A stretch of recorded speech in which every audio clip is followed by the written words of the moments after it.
Ladies and gentlemen, the world is healing. The tides corrected themselves, and the New England Patriots laid an egg on national television. We were called crazy all year long by saying that they were schedule merchants, by pointing out that they had the most Mickey Mouse playoff run we've ever seen in our entire life. But my question now becomes, should Bills fans be ecstatic about this, or should we be really pissed off about it with a missed off opportunity? I don't know. We're going to be going through a lot on today's edition of the Bills Roundtable. Z-Bot, your experience with Super Bowl LX last night. It was awful. That was one of the worst Super Bowls of all time. I mean, it was borderline unwatchable for the majority of it. I will say the silver lining was that the New England Patriots were on the wrong side of it. I mean, I think last year's Super Bowl was just as bad, although it was the opposite. You had a ton of offense in that game on one side. In this game, you really had no offense on either side. If you love bad quarterback play and dominant defense, this was probably your favorite Super Bowl you've ever watched. The silver lining, though, for the last two was that you got to watch perhaps the two most hated teams in the Buffalo area be on the wrong end, or the right end in our case, of those beatdowns, right? So you watch the Chiefs get hammered by the Eagles. You watch the Patriots get destroyed by the Seahawks. But what you saw last night, you're happy that at least the Patriots aren't hoisting a trophy when it's all said and done. But I walked away from that probably the most upset I've been at Buffalo in a long time, especially when you factor in that they weren't playing in that game. The reason I was so upset is because it should have been them in that game. And I looked at it from the national standpoint, not just the Bills fan base standpoint, but I'm sitting there watching with people who aren't huge football fans, who are just tuning in because it's the Super Bowl. And they're the ones sitting there just like we are saying, man, this is boring. Like, this is not fun to watch. The Bills would have brought an excitement factor at the bare minimum. I don't know if they would have beaten Seattle in that defense last night. They were incredible. They wouldn't have been blanked at half, Dan. I'll tell you that much. That game would have been competitive at the bare minimum, and they would have went down swinging. So I was upset as hell at our Buffalo Bills for not being in it last night because, man, it felt like that was a golden opportunity to be there. You saw a team that had no business being in that game find a way to make it to that game, and they were exposed on the world's biggest stage. So I'll tell you what, with Deion Dawkins wouldn't have been absolutely owned all night either. Yeah. Especially with what we saw from Will Campbell, man. Move that dude over to guard for the love of all that is holy.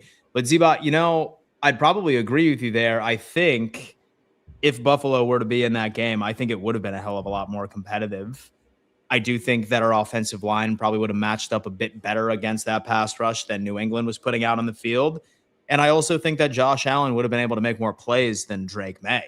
Like, dude is coming off of like 48 hours before people on the internet were going nuts, doxing people for not voting for him, like with MVP, when quite literally we oftentimes point out Trent Dilfer as being the pinnacle of awful quarterback play in like the playoffs, but Drake May is now the worst. He's literally the worst quarterback in the history of the damn game as far as advanced metrics, box score stats, everything.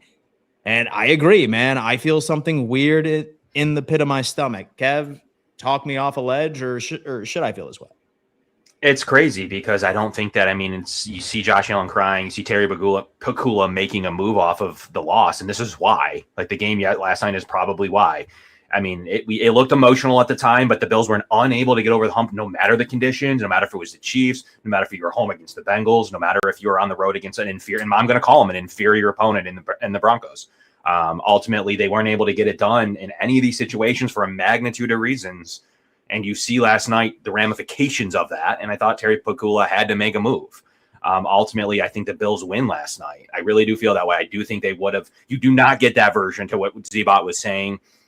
Sure, if you get the 4 turnover game, you probably lose. Other than that, I really think that the Bills really put on a performance. Their offense is a wagon, and that's ultimately why Joe Brady got the job, even if it doesn't look like we love it all the time based on the screens, even though, Dan, you say it all the time, how successful those screens are. But ultimately, I think you should be upset, to the original question, because I think the Bills win last night, at least put on a good game. And that's what we were looking for. And though there is some silver lining, Diggs, 27.5 yards per game in the playoffs. We've all seen that before. The awful offensive line that the Patriots have. Drake May's awful regression and awful 21 sacks, the most ever. least worst EPA per play, least EPA even factoring his runs in NFL history. So ultimately, there's definitely some things that you can look forward to. Now they have a first place schedule. They don't get Jarrett Stidham in the AFC Championship game again. Ultimately, does that team even win 9 games in that last year? That next year, that's the discussion to talk about going forward. But as a Bills fan, you should be upset by the way that this went, because it's a really great football game last night, and I do think the Bills are better. I like a lot of what the Seahawks do, but that is not Josh Allen, generally speaking, in the playoffs. So one storyline that I've been obsessed with most of the morning, like as far as watching Seattle Seahawks games, I never really zeroed in on one. Most of my Seahawks, game review has been through Red Zone, right? Or listening in on the NFC West Roundtable, with my boy Brandon, for example, when he's talking about them. But was I the only one that really wasn't all that blown away about Kubiak's play calling last night? Like people were just like, oh my God, Joe Brady, we should have waited for Kubiak, etc. Why was I watching that game? And I was just like, dude, this Buffalo Bills team would have had, 28 or 21 by the first half. I really didn't see anything that made me look at Kubiak's play calling in that game where I was just like, oh shit, maybe we should have waited for him. I'm not sure if y'all are on the same page, but that's what I walked away with. Z-Bot. Well, I thought the defense for Seattle was incredible, and the ability to continuously go back to the well with the blitz worked phenomenally for them throughout the game. Here's the deal. Sam Darnold was 19 of 38 in this game, and they won. And they really, Drake May went into the fourth quarter with 60 passing yards. I think he had the most passing yards in Super Bowl history in a fourth quarter. So when you really throw away garbage time, this was an utterly dominant performance in which the Seattle offense had to do nothing but hand Kenneth Walker the ball. Sam Darnold had a 50% completion percentage, and they more than doubled up the AFC champion. So I look at it from a Kubiak standpoint, McDonald's standpoint. They did exactly what they had to do. Towards the end of this game, they were just running it out. They had absolutely no respect for what the New England Patriots offense was capable of doing in that game. Towards the end, Dan, it just felt like they were trying to get out of there. Hand the ball off. Don't let Sam Darnold be put in situations where he's susceptible to turning it over, because early in that game, Darnold almost threw 3 or 4 picks. By the time they were able to build a substantial lead, and when I say substantial, it felt like beyond 7 points was substantial. Once they got to about 9-0 there, were you confident in New England scoring twice? And by the time they ended up scoring, you had a bomb to Mac Hollins when the game was over, and then they scored a late touchdown when the game was substantially over. Exactly. Yeah. So I feel like it's a really tough area to criticize Kubiak in this game. Also, let's not forget, Sam Darnold had JSN wide open for an 85-yard touchdown in the beginning of that game, and he overthrew him by about 10 yards. This game would have been over in the first quarter had he had just hit that throw, Dan. So not a game that I look at and put much judgment on the play calling, because I feel like they did exactly what they had to do. They looked at this game and said, look, if we don't make a mistake, there's just no way we lose, and that's exactly what ended up happening. Yeah, and so I didn't even think that to have a criticism for Kubiak, but I sort of looked at it based off of, a lot of fans think that Kubiak is that guy, but then I look at what Brady was able to do to that New England Patriots defense twice this year. I was just expecting more, especially since pre us hiring Joe Brady, this guy was supposed to be, oh man, I should have seen him put up 40 points or 40 plus points right up against this team. That's kind of where my thought process was. Kev, thoughts? Yeah, the Bills put up 53 points on the Patriots this year. And ultimately, I've before this game and in general, I've tweeted out comparisons between the two, even before the Bills made their selection even. And this was it was closer, I think. How bad, but closer. Yeah, ultimately, I'm not saying one offensive coordinator is better than the other, but I thought Kubiak did what probably he was asked. We don't think Drake May is going to do anything on us. Run the ball a ton with Kenneth Walker. Please don't have Sam turn the ball over.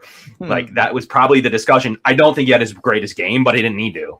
Ultimately, that's what it comes down to, is that they won the Super Bowl. So ultimately, that was the game plan going in. It was pretty conservative in the most part. And I personally don't know how well he's going to do in general. We'll see. But there's, I got him 14th overall in weighted DVOA on offense. Ultimately, it just goes back to number one defense, number one overall analytically usually equals really strong performance. And I mean, there's a statistical analysis that those two combinations don't lose. I think the only team to ever lose with that combo was the Ravens a couple of years ago. Yeah. So and that was to the Chiefs in the AFC Championship game. But ultimately, he has a lot of metrics, and you're going to blame it. We're going to give it to Josh Allen, but ultimately, he's got a lot of metrics that are a lot worse than what the Bills had. I'm going to stand on business and say I'm going to stand on this. Joe Brady was Joe Shanahan. He would have been the number one wanted candidate across the all NFL. So it ultimately just comes with that kind of perception of Josh Allen. Is it Josh Allen? Is it not? But the Bills offense, to have the number one leading rusher, to have the number one rushing game, the number one offensive line, and have an MVP the year prior, does put together a pretty good portfolio. Even though, like I said, sometimes we get mad at third down screens. And so I saw that third and long screen from Kubiak. I know you did. I was like, look at that. I was like, I told you we're not the only ones that do it, folks. Especially good offensive coordinators do it. They do. They do. Like the Chiefs run it all the time. It's like a throwaway. Like with this Super Bowl time where I considered that team or like that matchup to actually have a good guy, right? Like past couple of years, it's been like Chiefs and Eagles. All right, great. I'm not all that excited. But then we see Sam Darnold, man. Like he's raising that Lombardi trophy right before our quarterback. He was drafted in the exact same draft class. I don't think that if we were to have a time machine 3 years ago and said Sam Darnold was going to be the first one to win a Super Bowl, all right, from that draft class, we'd probably call you crazy. How do we feel about that? That's annoying, or are we happy for Sam Darnold? I'm happy for the guy. I think it's one of the better redemption stories in the league. And look, it's not like he went out there and went 32 of 42 for 370 and they won 38-35 and the guy lit the world on fire and was the reason they won. The reason they won that game was because Sam Darnold was an efficient and pretty dialed in game manager. You talked about it earlier with Clint Kubiak, and they probably did exactly what he probably did exactly what he was asked to do to win this game. That's how I see it. The interesting thing is here, you watched last night, the defense is more important than meets the eye. In an era where the quarterback is all that's talked about, you just watched last night a guy, like you said, Dan, 3 years ago, if you said this guy's going to lead a team to a Super Bowl, you would have been considered absolutely out of your mind. But you watch that team, they got a solid running back room. They got a top wide receiver, but they have a quarterback that is just good enough to win you games when the defense plays the way that it did. And if he doesn't turn it over, they're in phenomenal shape. We're talking about a guy, and this is where I'll give Sam Darnold credit. He had the most turnovers in the NFL throughout the regular season, but they didn't turn it over once in the postseason. So that's where you got to give him credit to dial that back. This is how you lose games. Where I'll also give him credit, he was phenomenal against the Rams, where he had to be. He had to be really good. He had to play his best game for them to win that one, and he did. But to watch him win it, I don't look at that and say, oh, the legacy of Sam Darnold will surpass that of Josh Allen. If you were around in this era and watch, there isn't anybody with an IQ above 2 that's going to tell you that Sam Darnold was a better, superior quarterback to Josh Allen. Now, does it sting to watch him win one while Allen hasn't even been to one? Of course it does. But you just watched a better overall team with an elite top-tier defense go and win it, and Sam Darnold was a byproduct of that. He wasn't the actual reason as to why they did it. He was a contributor, no question about it. He was better than Trent Dilfer was. He was better than Rob Johnson was. I'm not denying that, but it wasn't like he was Mahomes level. It wasn't like he was even Jalen Hurts level in last year's Super Bowl. He was just good enough to allow what was the league's best defense going into that game to get the job done. So I don't look at this and find any resentment towards Sam Darnold or the idea that he won one before Josh Allen, because I think it was the team here. If we ever saw the definition, or if we ever saw the personification of the team game coming to light, it was that game last night. It was just a well-rounded effort. You mean you just had a running back win MVP for the first time in nearly 30 years. So that just kind of goes to show you what this team was, capable of doing. They could beat you in a variety of different ways. So it doesn't bother me much at all, Dan, that Sam Darnold won it. If anything, I'm happy for the guy. It should have been the kicker, right, Kev? By the way, I was thinking the same. Jason Meyer, that would have been awesome. That would have been great. I think ultimately he earned it. Like he earned that MVP, the kicker. Like that is what you're looking for in that kind of game. Talk about this game specifically. In a normal game, whatever, but in this game where that was super important, if he was missing some of those, that could have changed the game. Those were big kicks. I think they should have gotten more respect on that. But anyways, Kenneth Walker had a great day. I didn't realize he was the first one to run for over 110 since Terrell Davis. I didn't realize that in a Super Bowl we didn't have anybody at 125. I guess the Bills would have definitely have done something with that.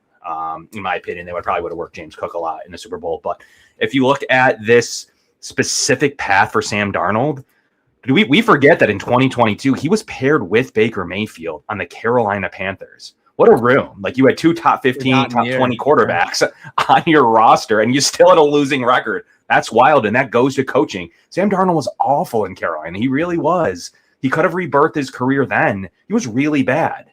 We talk about the Jets era all the time, and that's who drafted him. But he was terrible in Carolina. He hadn't played a full season till last year with KOC in Minnesota. He wasn't very good. Ultimately, that's fair to say. However, impressed to see that what a KOC was able to do with him and how he was able to. This story is great. Like ultimately, I don't like Seattle. I don't care about Seattle. But what he was able to do as a package and what Mike McDonald was able to do with that roster is impressive. And ultimately, love Sam Darnold, like his story. He's close with Josh Allen, and it's a cool redemption story. And what a total shock to the New York Jets fans to see what real development can do in a roster. And this is what you're looking for. You need a top 15 quarterback to win the Super Bowl. You don't always need the number 1 or 2 guy. Hurts has proven that to us many times, or at least most recently. That you can win in the playoffs with decent to okay quarterback play and turning it on a little bit when it matters. But ultimately, props up to Sam Darnold. Super cool story.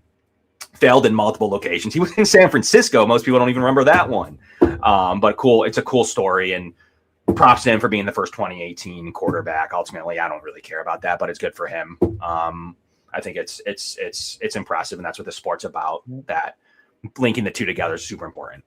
And so one less turnover, and the Buffalo Bills could have been playing one in Santa less Clara in Denver. One less turnover, man. Just one. That's all we asked, but it doesn't matter. We are moving on. Right before we end up switching over to the next topic, I noticed that Cameron, our graphics guy, he put Bad Bunny had more yards than the Patriots did right in the lower third, which is completely diabolical. I love that. But speaking of the Patriots, I kind of wanted to transition over to this.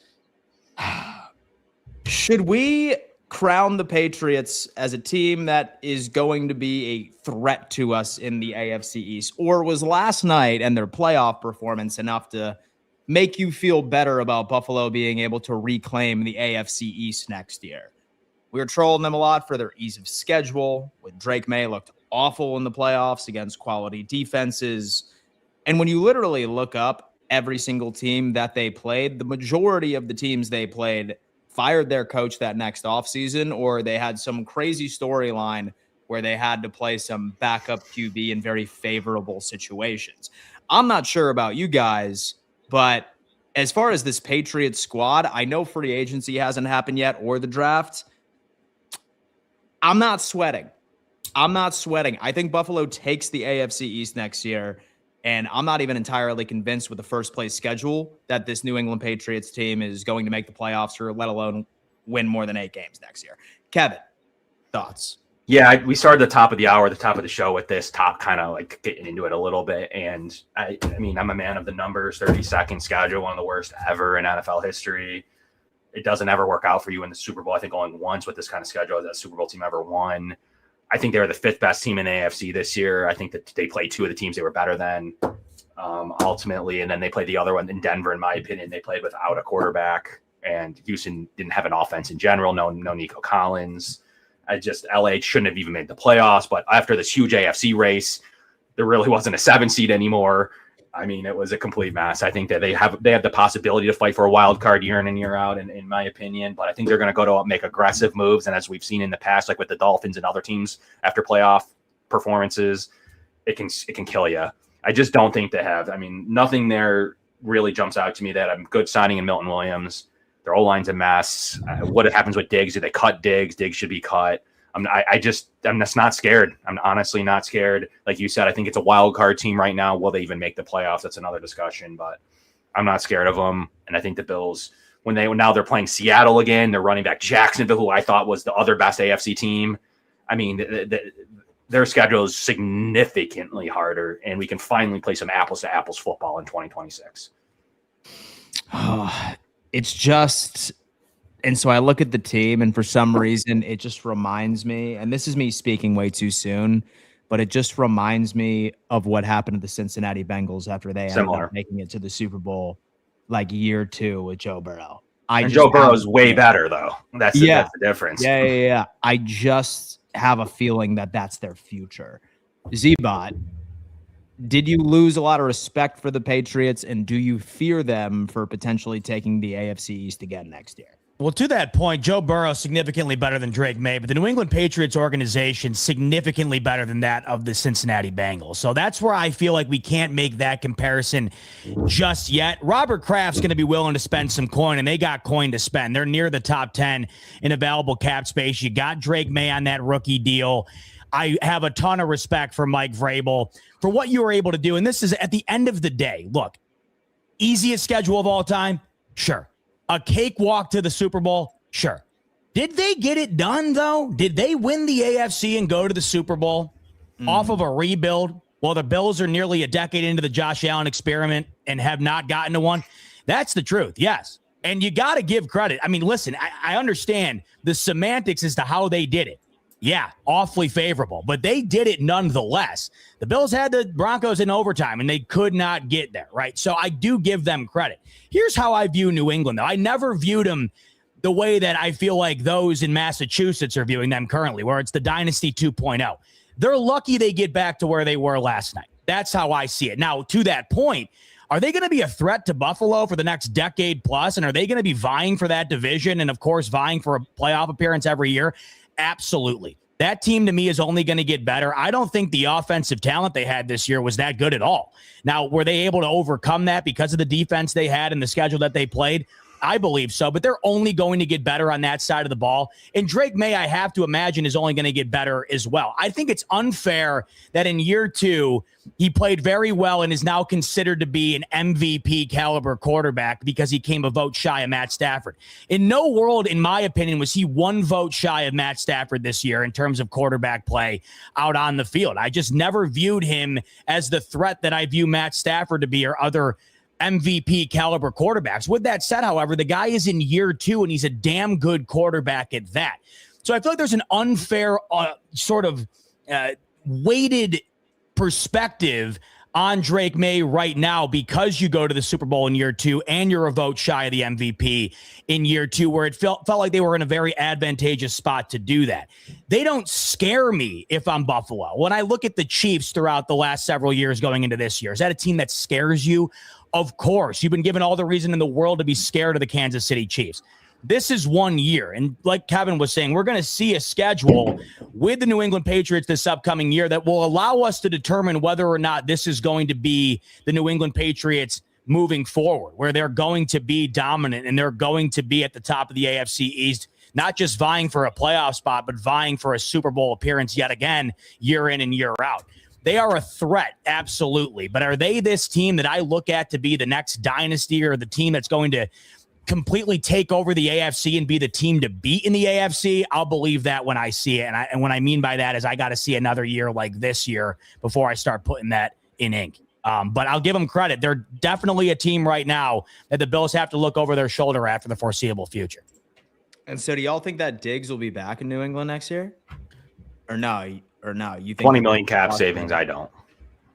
Yeah, he's gonna be gone. He's gonna finish after his comments were weird. That the Patriots have the option and the legal battles, and I don't. Dude, he's got like he'll finish off his career with Cleveland or something like that, more than likely. The catch at the end and spinning the ball down 29-7 was something.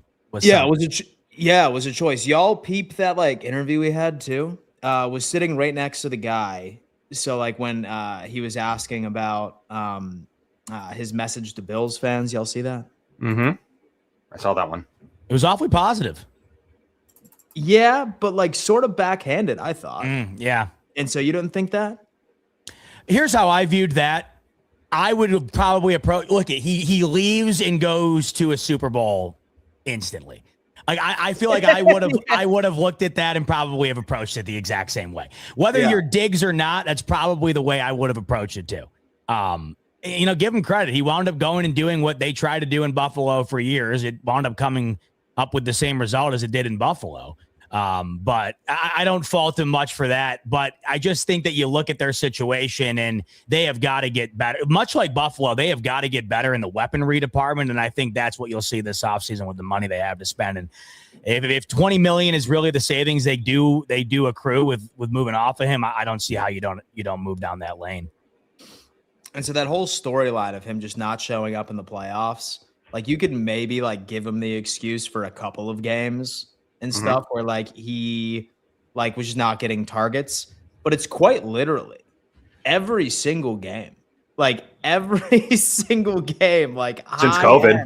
COVID, where his targets aren't there. And like he's had so many different occasions where like the quarterback just doesn't target him in the playoffs. So maybe it's more of a him thing. Like maybe that's the case. Maybe he's just not like maybe he's the Clayton Kershaw of wide receivers in the NFL. I'm not sure it would have mattered if they had Jamar Chase and Justin Jefferson last night. The pressure that Drake May was under, plus, let's just be honest, the moment was far too big for him. It just did not feel like he was settled in at all until late in the game when they were down by 3 touchdowns. I'm not entirely sure it would have mattered. You know, you mentioned Will Campbell earlier. I think based off the metrics, he allowed the most pressures in NFL history throughout the duration of a playoff. Yeah. So you mix Drake May not playing well with a very, very bad offensive line stretch throughout this postseason. But you're right. I mean, Diggs in these moments, it's been unfortunate for him that he hasn't stepped up and kind of overcome the obstacles that have been put in front of him. And last night was no exception. 2 catches to finish out the Super Bowl. Man, what can you do? But you know what, boys? It is officially the off season. And you know what that means? We need to make some very difficult decisions. And since we have an entire new coaching staff for the most part, at least when it comes into defensive coordinator, same thing with head coach, there's probably going to be some roster turnover. But where it stands, there are 23 current pending free agents that we are going to go over. And I kind of wanted to hear y'all's 5 that you would welcome back with open arms. But right before that, we need to give a giant shout out to our good friends right over at Picasso's Pizza. Folks, Picasso's Pizza is the #1 pizza in Western New York, 4 great locations, and they are delivering nationwide. It's a very simple process. Just go to picassospizza.net and hit that nationwide delivery button, and you just place your order, and as long as you live within the Continental 50, you will see that delivered within the next couple of business days. It works great for gifts. It's a great little taste of nostalgia. If you are displaced from Western New York, shout out to Picasso's Pizza for being a proud partner of the show. All right. So as mentioned, Spot Track currently has the 23 guys that are going to be pending free agents in 2026. And thankfully, the vast majority of them have their market value or their AAV.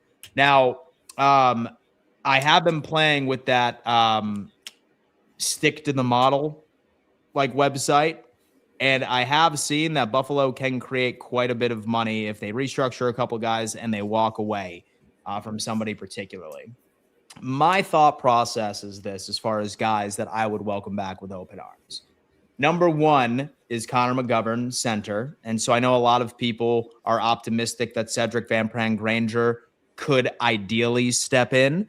But in my eyes, I would like to maintain that offensive line that we have over in Buffalo. #2, same exact thought process. I'm a big David Edwards guy. I think that he was, I'd say, arguably the best offensive lineman we had on this line all season long. Say that we had to get into a difficult conversation and we had to choose one. I'm probably siding with David Edwards, to be completely honest with you, and letting McGovern walk. But hopefully we can find a way and make enough money. McGovern would be around 16.2 million market value, where you would see David Edwards sitting at about 19 million. But say that we had to choose between the two, I'd say Edwards is my dude. Followed by that, love Tre'Davious White. Sign him to a 1-year, $1.2 million deal. You be that depth corner piece. Hopefully Maxwell Harrison is healthy. Yes, we're transitioning over to a Leonard scheme. However, I do think that we can still maintain a lot of what we've built in the secondary. Followed by Shaq Thompson for me. And so I think that there would be some value in keeping him on this squad. He's had experience playing out of the 3-4 type scheme. I think that it would only be beneficial as long as we get Jacob Rodriguez in the 3rd or the 4th round of the NFL draft. He's my guy. And then last but not least, Reggie Gilliam, fullback, solid special teams contributor, integral right to our overall rushing attack. Those are my 5 free agents Buffalo needs to retain. Z-Bot, who do you like, man? Connor McGovern, for sure. I'm with you on that. Connor McGovern needs to be retained. David Edwards as well would be the top 2 for me. Interested to see if you're going to be able to retain both. Connor McGovern needs a new contract, obviously, and I think David Edwards would command one. Maybe that would be outside of the reach of Buffalo with their current cap situation. But this team has had such continuity on that offensive line for a while now, and look what that's resulted in. 2 years ago, Josh Allen, the least sacked quarterback in the league, least turnovers, MVP. This past season, James Cook, rushing title. If you can keep that offensive line the same, I think that is pivotal. The one thing, it's always wide receiver with this Bills offense. The reason they've been able to overcome the lack of talent there is because, in large part, of what they've had on the offensive line. So looking at the free agents, that to me has got to be one of the top priorities for Brandon Beane, to retain Connor McGovern and to retain David Edwards. Shaq Thompson, I'm with you on that as well, Dan. I thought he was phenomenal at the linebacker position with experience, not much experience, but familiarity with Sean McDermott coming in. Maybe you can carry that in a bit over with Jim Leonard now that McDermott is gone. Really liked what we saw from Shaq Thompson this past season, and I think you can get him back for cheap. That's what I think the benefit of having some of these guys that splashed a bit this past season. I think you can get them back for a discount, or at least based on what you're looking at in terms of what they're going to be owed, compared to what you'd have to go out and get to replace them if you really wanted to take a major swing. I just think it's advantageous for Buffalo to keep a guy like Shaq Thompson. So would love to see him back. I personally would like to see Brandon Cooks come back. I think that he immediately became the top receiver for Buffalo when he was added. I know that comes with some controversy, and I know that he's older as well, but I really liked him, the guy, and I think he came in and immediately became one of the only deep threat options the Bills had. And if they're going to aggressively attack the wide receiver market this offseason, having that in your back pocket as well, once again, for an amount of money that I think would be advantageous for Buffalo, I think you go that direction. I'm also in the camp of keeping Reggie Gilliam as well. There's a theme here outside of the offensive line with Connor McGovern and David Edwards. The rest of these guys, you're going to be able to get for a couple of $1 million. The Bills' run game right now is as good as it gets in the NFL. Reggie Gilliam, a part of that. And I think you can get him on the cheap. Joe Brady is going to want to continue what he's been doing as OC, and that's running the rock. So if you can keep Reggie Gilliam, I think that will go a long way towards sustaining that type of run game the Bills have built with James Cook. So David Edwards, Connor McGovern, Reggie Gilliam, Brandon Cooks. Did I give a fourth one? Oh, Shaq Thompson as well. And then I guess you mentioned Trey White. I'd love that too. Once again, I feel like you're going to be able to get him for bottom barrels. I know Spot Track has him $1.2 million. If you can find a way to do that, that would be great. I really would also like to keep Mitch Trubisky as well. I do think there's something to be said about having.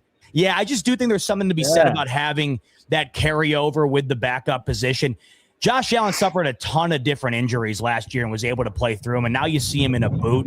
To just have a guy that I think you can rely on more than the majority of other backup quarterbacks in the league, Dan, I do think that goes a long way, and it's something that's nice to have should you need it. You're hoping you don't, but it's nice to know you have a guy that I think is more similar to Josh Allen's game style than not, especially in the pool of guys you can find at a backup spot.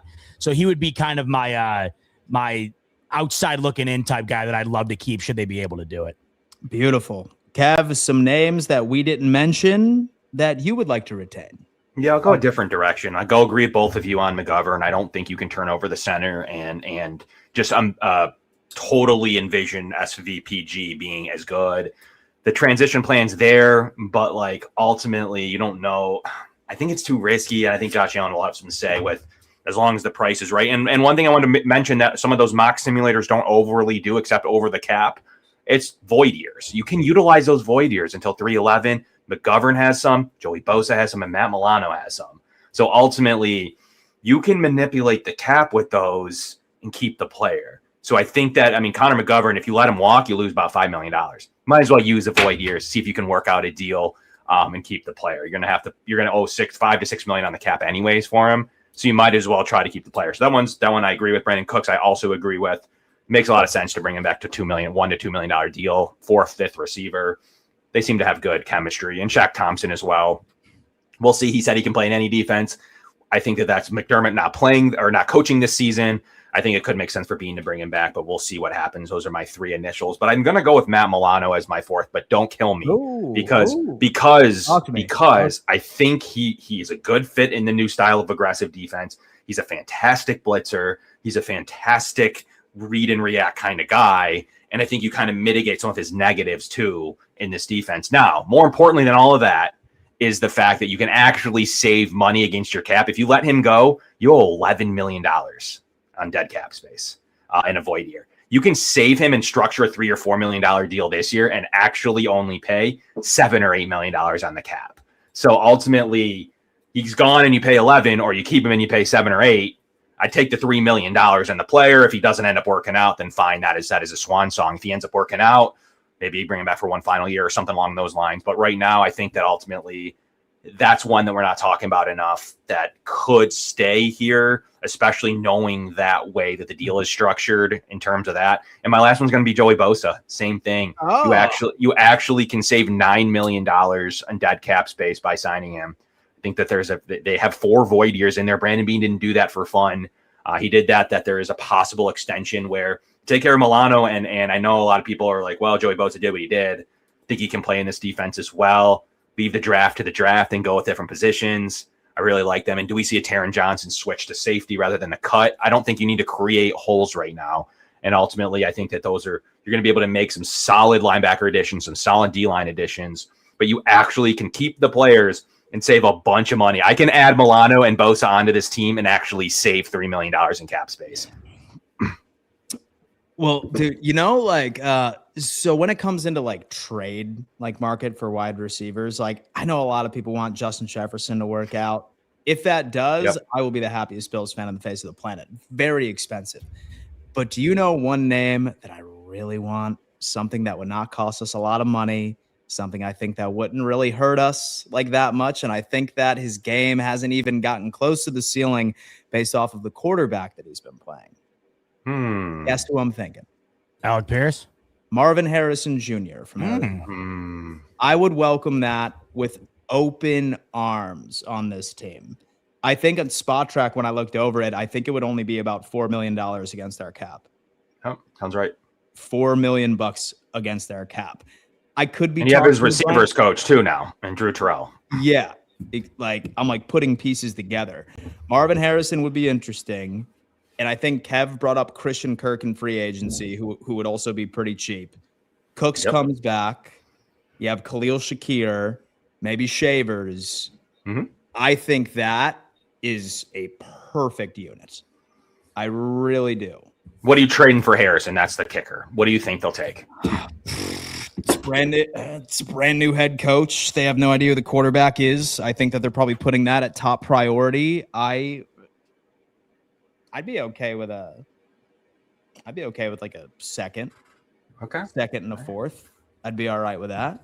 Yeah, it's better than the multiple firsts that we. I mean, look at who may be available. I mean, Marvin Harrison might be available. You have BTJ might be available. I think Chris Olave could be had with what's going on there. I think you have the new regime in DK Metcalf. Does he become available? What's going to happen with George Pickens? I mean, does Justin Jefferson hit the market? Michael Pittman, they need to move on from. I've seen some Colts people inside the Colts building talking about him needing to go. I mean, it's interesting. I think the Bills do secure one of those options. Ultimately, does A.J. Brown get moved? I think the Bills do play in that market. They really do. I think they acquire one of those aforementioned names. Not sure exactly right now, in fact, who that would be. And then you mentioned Drew Terrell. Guess who else he coached beside Curtis Samuel? Terry McLaurin. So will he be available? It's a down the field stretcher that played his best ball. And will the Bills actually restructure Curtis Samuel with Drew Terrell and keep the player similar to the Joey Bosa phenomenon, where you could save a bunch of money and keep the player for free? Could he be the fifth receiver? I mean, he's got his receivers coach and he's got his new head coach who both like him. So it's going to be an interesting debate. But I think that those 7 or 8 names, Dan, I think one of them's a Bill. Thoughts on Marvin Harrison Jr., Z?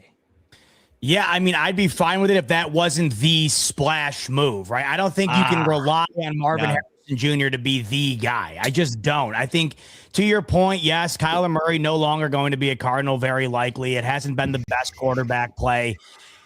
With that said, though, that is a gamble. I mean, that's an absolute risk. You have no idea if he's going to pan out to be what everybody thought he was going to be when Arizona drafted him in the first round. So I don't think you can, if you're Brandon Beane, put all your chips in the middle of the table on the aggressive approach to the wide receiver position being Marvin Harrison Jr. and then a bunch of other lower end additions like he's done up until this point, right? The bargain bin type hunting, as it's been alluded to at the wide receiver position. I just don't think that's the move, Dan, that takes the Bills from where they are now to this elite difference. Who's your move, Z-Bot? Who do you go? You pick. Who's your guy?